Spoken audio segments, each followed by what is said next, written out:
joining us now is Royal Editor for the Daily Mirror, Russel Myers. Russell, a pleasure as always, mate.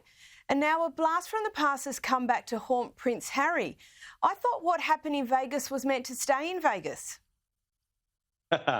Well, good evening, Caro. Well, I mean, Harry must have been absolutely hoping and praying it was, because it's a pretty of an awful set of circumstances. The woman that he was engaged with in that infamous evening in 2012, where we saw Prince Harry and the Buff playing naked billiards, is coming back to haunt him. And she is saying now that she has some pictures that she would like to sell, possibly on the OnlyFans site. And she's pretty much saying that she was aggrieved that she didn't get a mention in his memoir Spare. I mean, everybody else did within the royal family, but unfortunately, Miss Royale, as she is aptly named, did not. So whether she will earn a couple of $1 million, as she said she wanted to, or not, remains to be seen. But OnlyFans, for their part, have said that she would need consent to pass any of these images off on their website, which I can't imagine Harry giving. But it's an interesting tale anyway, and I'm sure one Harry didn't like explaining over the breakfast table when the papers dropped.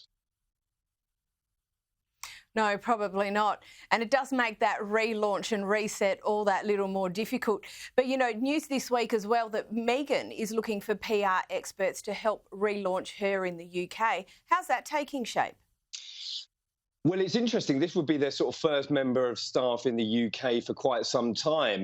Most of their staff did shift over to Archwell, working in the States. They do need a bit of PR mastery in the UK and abroad. It hasn't gone too well for them over the sort of global scale. You had the Meghan's Spotify deal pumped, and then we had the Netflix deal on shaky ground. Whether they're going to be producing any more deals for the Spotify giants and Netflix remains to be seen. However, very interesting that Meghan thinks that she needs a sort of PR rebrand, because we did see her at South by Southwest talking on International Women's Day last week. There was Katie Couric, Brooke Shields, a part of the panel as well, repeating the sort of Procter & Gamble speech that she'd given over many, many years ago about changing the sort of landscape in the advertising world. I think we've all heard that very, very many times. But what does Meghan stand for? I think that this is quite an interesting point, that she is trying to recreate herself as a feminist. We saw in their new website that they're trying to rebrand themselves. No doubt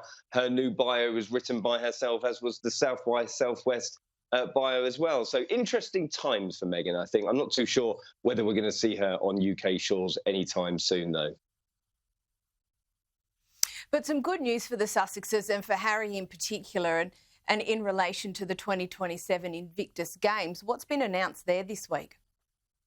Well, this is exciting because, obviously Harry's Invictus Games, his baby, the jewel in his crown, as it were, has gone from strength to strength. And I've been lucky enough to go to a few of the big games events across the world. Last time I was in Sydney, we've been in London before, The Hague, and it is an absolutely incredible sort of meeting of sports competitors from around the world, and something that Harry should be very, very proud of. Now, London is bidding for the 2027 Games. That could obviously bring Harry back to the UK. He said before that he's got some meetings here, or he's passing through. That would be an opportunity to see his family. Now, obviously, we know that he had a very whistle-stop tour to see his father only a few weeks ago, who is suffering from cancer. And as the King recovers from that, there's absolutely no recovery for his relationship with his brother Prince William, unfortunately, because he didn't stop off to see him. There was no contact between the two. So could this be the green shoots of a new relationship with Harry and the rest of the family if he's got to come over here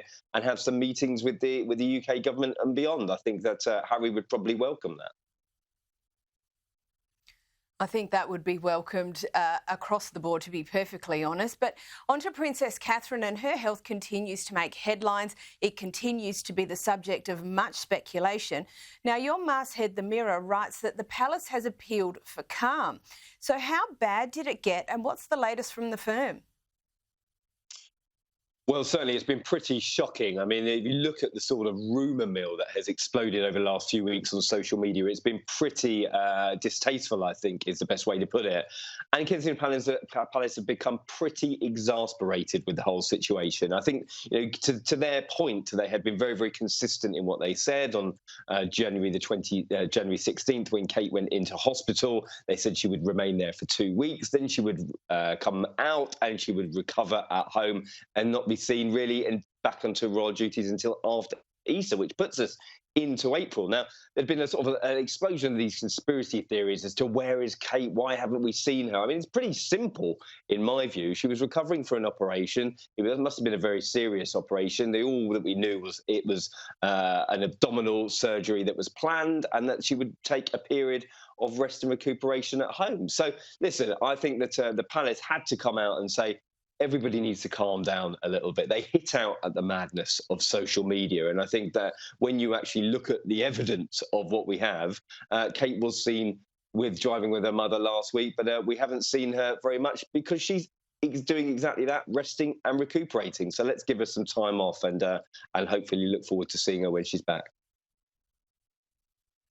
And as she should be. And as a corollary to that, Prince William, he's been carrying out official duties and he's been helping at home. He's really doing things differently at the moment to support across the family, isn't he?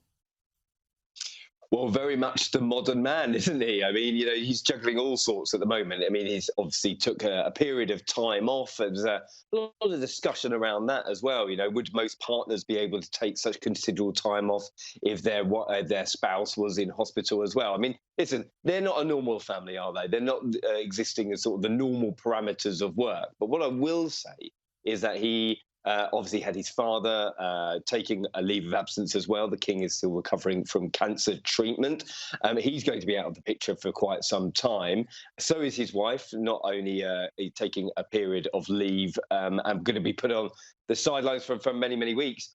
And then he's got a lot resting on his shoulders. So he's got 3 kids at home. You've got a job to do. We've had the big announcements with Earthshot this week and things that he's sort of been beavering away in the background. So, listen, I think that there will be a period of calm, as Kensington Palace have appealed for.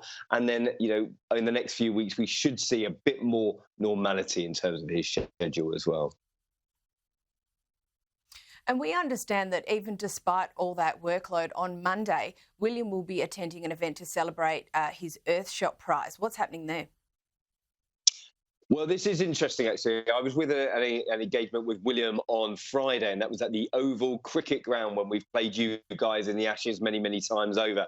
And the reason that he was there is to sort of do this Earthshot launch pad, it's going to be called. It's basically like a Dragon's Den style program. They're going to be pitching investors and philanthropists with the innovators from his Earthshot Prize program. And this is not only the winners, it's going to be the finalists as well, anyone that they deem worthy of sort of coming into this sort of family of people who have got the money, got the funds to pitch up with these amazing innovators who are turning out these planet-saving ideas. And I think this is really important because the palace has said, listen, William may not be doing traditional royal duties, but you can bet your bottom dollar he is texting, he is working 7 days a week. I'm not too sure whether he's working 7 days a week, but they did say he's working very, very hard indeed on the background of these projects. So whilst he might not be at sort of the opening of the school or the hospital, the traditional elements of royal life, he's definitely working on the bigger projects, which he thinks will affect generational change, as they say. And finally, just before we go, Prince Edward is turning 60, the youngest of the siblings, and frankly, in my view, the ballast. How is he being celebrated? Well, he is. I mean, it makes us all feel a little bit older with Prince Edward being 60 because he's been sort of the baby of the pack for so long. And, it is his birthday. He's in a couple of interviews this weekend. He's talking about his rock, Sophie, the Duchess of Edinburgh, being by his side all these years, married in 1999, and they've been through quite a lot together. And I think that Edward taking on the the Duke of Edinburgh title as well has really been the making of him in recent years, because it's something that he can really put his teeth into. He's very, very passionate about the Duke of Edinburgh scheme. He spoke about his father being a people person, if you can believe it. He had a bit of a laugh and saying he wasn't altogether the sort of person who people recognise as being very warm with people, but he really did have an affinity with so many groups. He grew the Duke of Edinburgh organisation and programme to an international stage, which is exactly what Edward wants to carry on to do. And I think, he's 60 years old. A lot of the working royals are over the age of 70 now. So I think there's a long way for Prince Edward to go yet before he's going to get his retirement. Russel Myers, as always, thank you so much for joining us. My pleasure. Thanks, Caro.